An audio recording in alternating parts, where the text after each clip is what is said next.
दोस्तों, झगड़ा इस शब्द को सुनकर ही हमें इससे दूर रहने का मन करता है।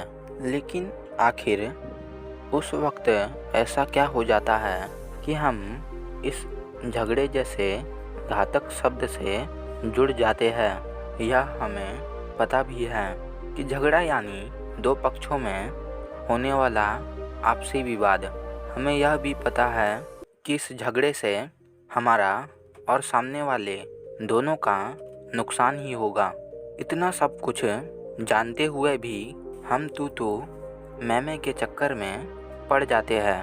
पर बात बस इतनी होती है जिससे आप इस झगड़े को टाल सकते हैं, जिससे इस झगड़े का जड़ ही समाप्त हो जाएगा। किसी गांव में एक बौद्ध भिक्षु रहता था और वह लोगों के कष्टों और दुखों को देखकर उचित राह दिखाता था। एक दिन एक व्यक्ति बौद्ध भिक्षु के पास आया और बोलने लगा, ए ढोंगी, चल निकल इस गांव से। तूने इस गांव में अपनी बातों से लोगों को गुमराह किया है, तू यहाँ से चले जा। उस व्यक्ति ने उस बौद्ध भिक्षु को अनेक अपशब्द कहे। इस पर क्या लगता है, उस बौद्ध भिक्षु को उस व्यक्ति के बातों में आकर झगड़ा करना चाहिए था? पर दोस्तों, बौद्ध भिक्षु ने ऐसा नहीं किया। वह उस समय शांत रहे और इस अपशब्दों के बारिशों को अनदेखा कर वह मुस्कुराते हुए अपने शिष्यों के साथ चलने लगे। पर अब बौद्ध भिक्षु को मुस्कुराता हुआ देख उस व्यक्ति का क्रोध और बढ़ गया। उसने फिर उस भिक्षु को अपने बातों में फंसाने के लिए कि मुझसे वह झगड़ा करे और वह मुझे मारे और मैं उसे मारूं, यह सोचकर वह व्यक्ति अब उस भिक्षु के माता पिता को अपमानित करने लगा। उसने कहा, अरे भिक्षु, तेरे माँ बाप भी लगता है इसी प्रकार इस वन से उस वन करते होंगे, इसलिए तू भी ऐसे ही वन जाता है। तुझे तो नरक में ही जगह मिलेगी। इस बात को सुनकर भी वह भिक्षु मन में शांत भाव लेकर अपने शिष्यों के साथ चलते ही रहे। कुछ देर तक वह व्यक्ति पागल की तरह उस बौद्ध भिक्षु के पीछे पीछे क्रोध के कारण अपशब्द कहता हुआ चलता रहा और उसी प्रकार वह बौद्ध भिक्षु उसी शांत भाव से अपने रास्ते पर चलते गए। कुछ देर बाद जब वह व्यक्ति अपशब्दों को कहता कहता थक गया, तब उस व्यक्ति ने उस बौद्ध भिक्षु को पागल कहकर चला गया।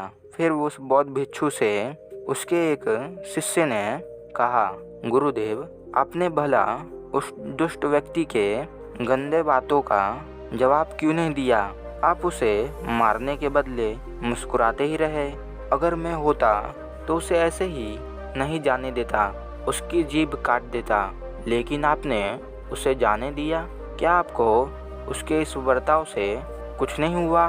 फिर उस भिक्षु ने अपने शिष्य को कुछ नहीं कहा, बस उसे बोले, मेरे पीछे आओ। फिर थोड़ी देर चलते चलते वह भिक्षु और उनका शिष्य अपने झोपड़े के पास पहुँचे। फिर शिष्य ने कहा, गुरुदेव, आपने कुछ कहा नहीं उस संदर्भ में। फिर उस भिक्षु ने कहा, वंश, तुम यहीं रुको, कुछ देर में मैं आता हूँ। वह भिक्षु इतना कहकर अपने झोपड़े के अंदर गए और उस भिक्षु ने पसीने से भीगे एक मैला कपड़ा लाकर अपने शिष्य को दिया और उसे कहा, इस कपड़े को तुम पहन लो। उस शिष्य ने आश्चर्य से उस कपड़े को हाथ में लिया तो उसने देखा कि उस कपड़े के पसीने से बहुत दुर्गंध आ रही थी। उसने तुरंत गुरु से कहा, गुरु, पसीने से भीगे इस मैले कपड़े को मैं क्यों पहनूं, और इसमें से तो दुर्गंध भी आ रही है। फिर उस भिक्षु ने शांत स्वर में कहा, तुम इस मैले कपड़े को नहीं पहन सकते ना? तुम इस कपड़े को गंदा देखकर इनकार कर रहे हो। वही यह कपड़ा स्वच्छ स्वरूप में अच्छा होता तो तुम जरूर पहन लेते। इसी प्रकार जब वह व्यक्ति मुझ पर अपने अपशब्दों का प्रयोग कर रहा था उसके अपशब्दों के प्रहारों से बच रहा था, क्योंकि मुझे मालूम था कि इस कीचड़ में आप जितना पैर डालोगे वह उतना ही आपके बाहों में लग जाएगा। उसी प्रकार तुम जब किसी झगड़े में फंस जाओगे वह उतना ही नुकसानदायक होगा और इसके जिम्मेदार तुम खुद रहोगे। इसलिए बस तुम उस व्यक्ति को अज्ञानी समझकर उसके बातों में नहीं आओ और वहीं वह बात समाप्त कर दो। तुम ही सोचो, आखिर झगड़ा करने से क्या फ़ायदा होता है, और जिस चीज़ से फ़ायदा नहीं होता है वह चीज़ हमारे किस काम का। पागल व्यक्ति अपने आप को पागल ना कहकर दूसरे को पागल कहते हैं। बस इतनी बात को समझकर लोग चले तो क्या होगा।